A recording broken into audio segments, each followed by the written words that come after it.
طيب أتمنى أن لا يكون النص طويلا. إن شاء الله. سلامتكم. الله الله الله، خليك. وين رايح؟ شعر أسامة.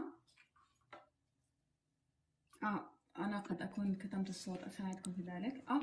السلام عليكم. عليكم السلام، أهلا بك. كيف حالكم أستاذتنا؟ أهلا بك عزيزي، من أي بلاد؟ الأردن؟ اليمن. اليمن. نعم. أول مشاركة لدينا من اليمن، أهلا وسهلا. حياكم الله أستاذة. طبعا أولا أنا معجب بمحتواك الجميل والنادر رغم الهراء الموجود في هذا العالم الأزرق، وأحييك على هذا المجهود. شكرا شكرا أستاذي. لدي طبعا مشاركة، ومغزى مشاركتي هو أن أسمع ملاحظاتك ورأيك أيضا. نص من كتابتك. نعم. طيب أتمنى أن لا يكون النص طويلا. إن شاء الله. إن شاء الله، تفضل. طبعا عنوان القصيدة آه. هو من أنا. مهم. خيال الليل يسكن في رؤاي، وخيل الصمت تصهل في دجايا، صراخ الآه يصخب في فؤادي، وكل الحزن يخلق من أسايا. سؤال كشر الأنياب نحوي، ويسألني بعنف من أنايا. الله. يعاتبني ويضنيني بماذا، ويسأل من أنا ولم عنايا. يحاول مقتلي ويريد صلبي، فأهرب نحو أحضان المرايا. أيسأل من أنا وأنا سؤال تذيله القنابل والشظايا.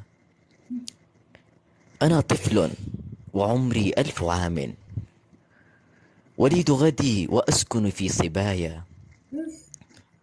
أفتش داخلي عني فأحبو إلى أمسي، ولا ألقى خطايا. أنا جفن ضناه الدمع نعيا، أنا الطوفان يعبر في حشايا. أنا الموؤود في رمس الأماني، أنا حلم تغازله المنايا. أنا ابن الريح والأمطار أمي، وخلف الغيم تمطرني الحكايا. أنا وطن تؤرقه دموع، جفاف الأرض يسقى من بكايا. أنا لون سماوي حرون، أكابر أن أعيش بلا سمايا. أنا نجم تؤرقه الليالي، أنا ركن حبيس في الزوايا. أتعرفني لتقرأ صمت بوحي، أتدرك ما تخبئه شفايا. أنا عني فقيد لم أجدني، وتحملني كما طفل يدايا. أواري داخلي أوجاع قومي، وأحمل فوق أكتاف الضحايا. خفافيش المساء تنال صبحا، وصبحي مات حزنا في مسايا. وصبحي مات حزنا في مسايا. بسلامتكم. الله الله، خليك. وين رايح؟ شو هاد؟ ما هذا؟ الله، أنت شاعر عظيم، أنت رائع، أنت مدهش كما يقولون حقيقة أستاذي. معي أنت؟ شكرا أستاذة. نعم هذه شهادة لحظة، أنا نسيت أطلب منك تفتح لنا كاميرا، راحت علي. أولا، هل هذه المشاركة الأولى لك معنا في من الحب نعم والقال؟ نعم هذه أول مشاركة. حرام عليك، لماذا؟ لماذا يا أخي؟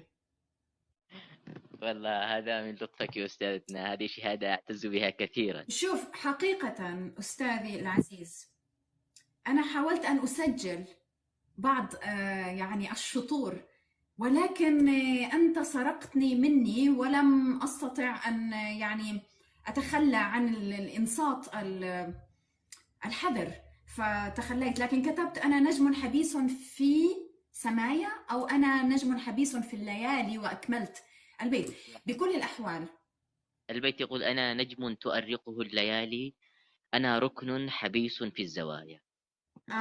آه لا بس لكن في كان شيء بكل الأحوال ليس فقط اللغة، يعني ليس فقط، أنت لديك مهارة في اللعب بالمتضادات وأنت تدرك وتعلم ذلك، وتلعب بها بطريقة ذكية أنيقة ليست مبتذلة، وتوظفها بشكل دقيق. أنا لا أجامل، أنا لا أعرف منذ متى تتابع فتاة النرد وتتابع المحتوى. عندما يقول بعضهم هذا النص لفلان، لا أكترث، أنا أكترث للنص، فلا أجامل. عزيزي أنت شاعر رائع، أنا أتشرف جدا بهذه المشاركة، وستجد هذا المقطع منشورا باسمك على قناتي على يوتيوب. أنا أنشر المشاركات وأتشرف جدا، وأتمنى أن تكون هذه المشاركة هي فقط الأولى وليست الأخيرة.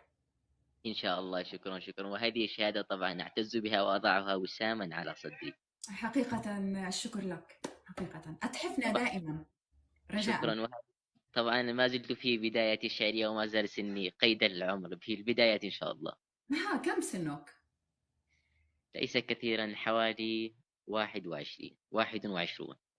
يعني أنت الآن شو نحكي له يا جماعة؟ ما شاء الله عنك، ما شاء الله عنك،